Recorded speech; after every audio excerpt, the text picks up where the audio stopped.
Welcome back po to everyone. Kumusta po mga kaibigan? This is Alerto TV, ang inyong kaibigan. Today's video mga kaibigan, samahan niyo akong magbukas ng aking parcel galing kay Chard Ibanez. Ayan. Very legit person po yan na seller. Tingnan natin kung tama yung ating nabili.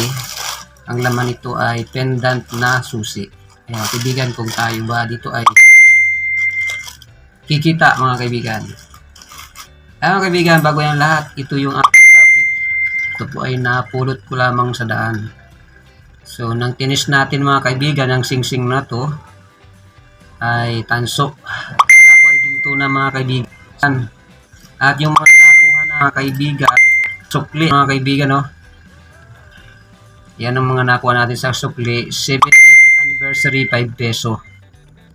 Yung mga gantong barya mga kaibigan ay common na lang mga kaibigan, lalo na kung nagamit na sa circulation. Pero ang UNC niyan, yan yung mga kinokulik ng mga coin collector na bumubuo ng mga series na pang frame.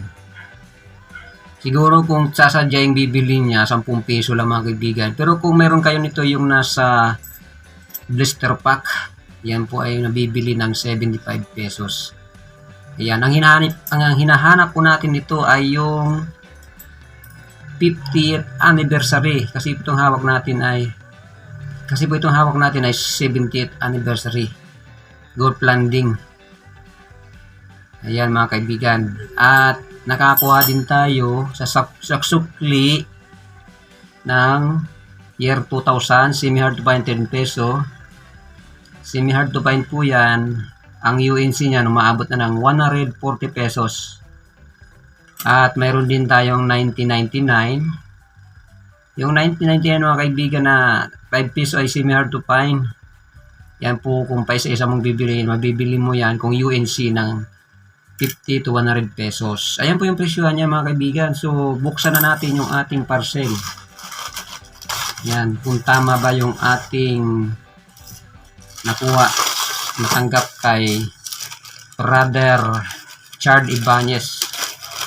At ito rin po ay bebenta natin mga kaibigan kasi po tayo ay newly reseller lamang naman sa ating marketplace ng mga antiques. Kahit ano mga kaibigan ay binibenta natin yan para man tayo ay merong extra income. Medyo makunat mga kaibigan kasi yung plastic ng GRS. So ayan mga kaibigan, kung hayan natin, ganyan kalupit ang packaging ng JRS. Don't forget to subscribe mga kaibigan sa ating channel kasi tayo nagtatakil ng mga ratio ng mga coins, banknotes, mga may halaga na paper banknotes mga kaibigan. Gold, silver yan mga kaibigan ating topic na channel. At marami pong salamat sa mga tumatangkilik ng ating mga video at nananatili sa ating channel mga kaibigan. So ayan mga kaibigan, pagka maliit lang ang item, kung magpaparcel ka, ganyan lang po, karton. Ayan. Ito po ay antique na susi. Ayan mga kaibigan, nakadikit. Ayan, maliliit lang siya mga kaibigan, no?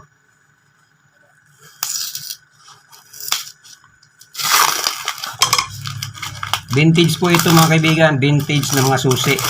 Pendant, ang pagkasabi ni Sir Richard ay vintage na pendant na susi.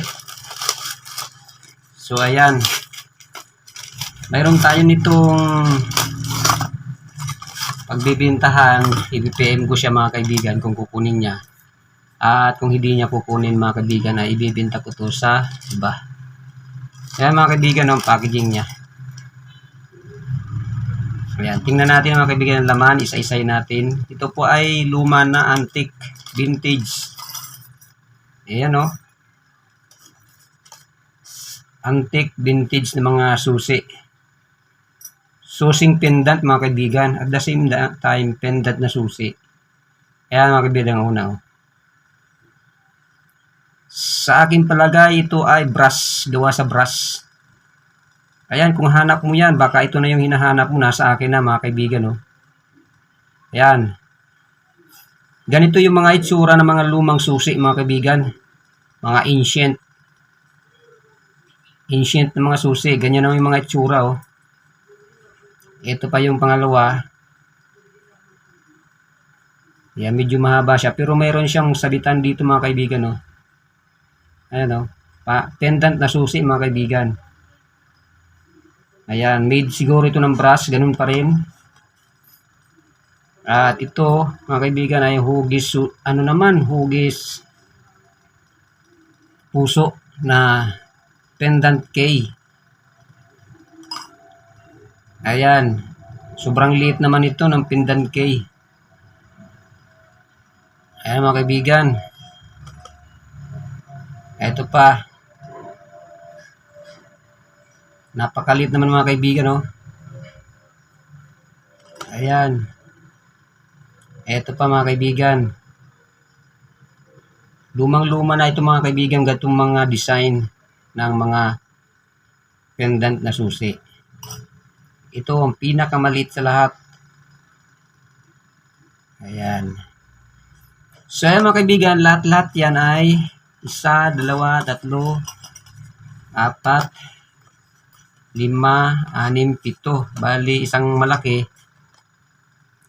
7 piraso, mga kaibigan. So, ayan, mga kaibigan, ang ating topic na kung hindi ito kukunin ng nangangailangan, take all, ay ibibigay natin sa iba, ibebenta natin sa iba.